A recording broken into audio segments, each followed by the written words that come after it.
Hi everyone and welcome to Sandra's Bible Tales. Today I'm going to continue with Numbers 12, and in Numbers 12 we see that Miriam and Aaron are both talking bad about Moses. Now, who are Miriam and Aaron? Does anyone remember? Miriam is Moses' half-sister. She's the one that when Moses was a baby puts him in the river. And Aaron is the priest, which is also Moses' half-brother.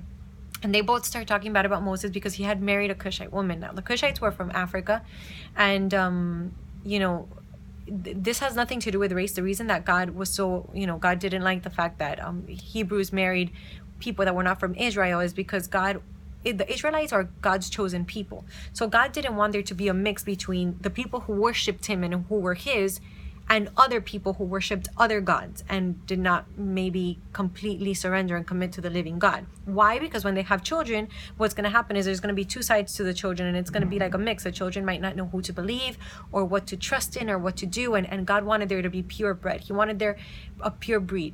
God wanted there to be a difference between his people and the people that did not belong to him, a difference of holiness, a difference of power. So he didn't want people that loved him and that knew him to get with other people that didn't.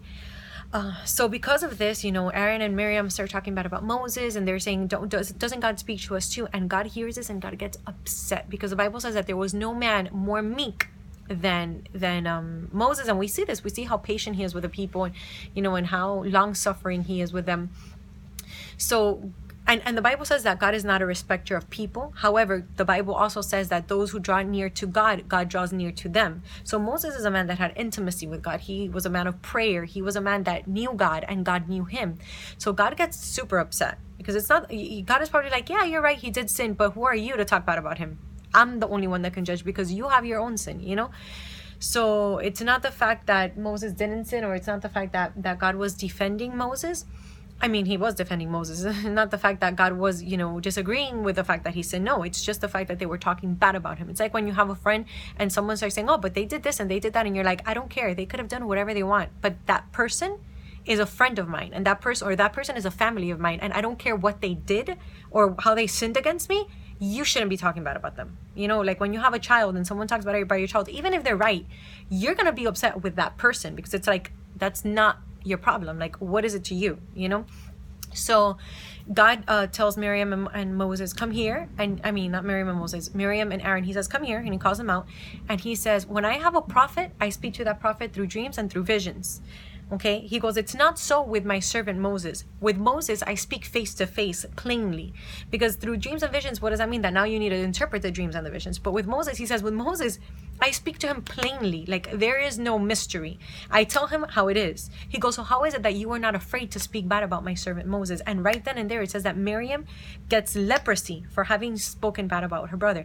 Now, Aaron doesn't get leprosy. However, he does get a punishment, because a lot of people say, oh, it's not fair. God didn't punish Aaron. He did, in a very different way and in a later time, but he did. They both pay their consequences for their sin.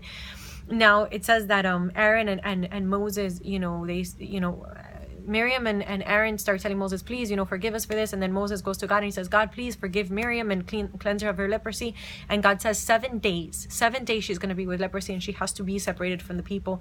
And no one moved and no one journeyed on until Miriam, after the 7 days, and that Miriam came back. After this, in Numbers 13, we see how God tells Moses, now I want you to choose these men, and I want them to spy on the promised land that I was going to tell you, and bring you fruit and give you a report on the land. And these men all go, they're there, I believe it was 30 days and 30 nights, and they get the fruit, and they come back with a negative report. They say, we went to the land and it's everything that you said. God said it was a land flowing with milk and honey, and it is. It's a very rich land. However, there's Nephilim, they came from the giants. They're huge men, and we look like grasshoppers before them, so we cannot overcome them. And there was only 2 men that had gone that brought a different report, which were Caleb and Joshua. And God says, they said, if God delights in us, we can overcome these men. Like, what are you guys talking about? We can take this land. Like, what are we waiting for? Let's go. But the people were like, no, we can't do it. They're very strong.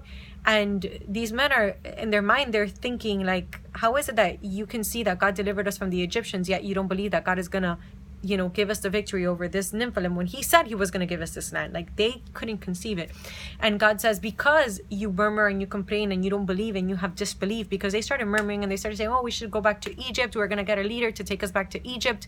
And they start murmuring and complaining. And it says that God gets so upset. And in more than one occasion, God was like, I'm gonna destroy them. And Moses would intercede for them and say, God, have mercy on them. And God said, you know what, you're right. I'm not gonna do nothing.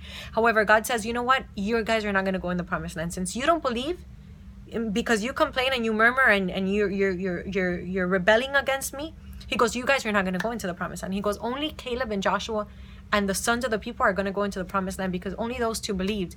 And it says that God says that Caleb had a different spirit. It's a spirit that believed and trusted in God and knew who he was in God and knew his identity and knew that he can take down the giants, just like David knew without a shadow of a doubt, even though he was young, that he would defeat the giant, because he knew who his God was and he knew that God was with him and he trusted in God and he didn't, have distrust against God. So this happens, and this is it for the story of Exodus 12 and 13. If you guys want to look into it, hey, I mean, it's beautiful. It's beautiful when you get to read and you get to see how God works and what makes God so upset and why it makes God so upset. So I hope you enjoyed. Thanks for watching Sandra's Bible Tales, and have a nice day.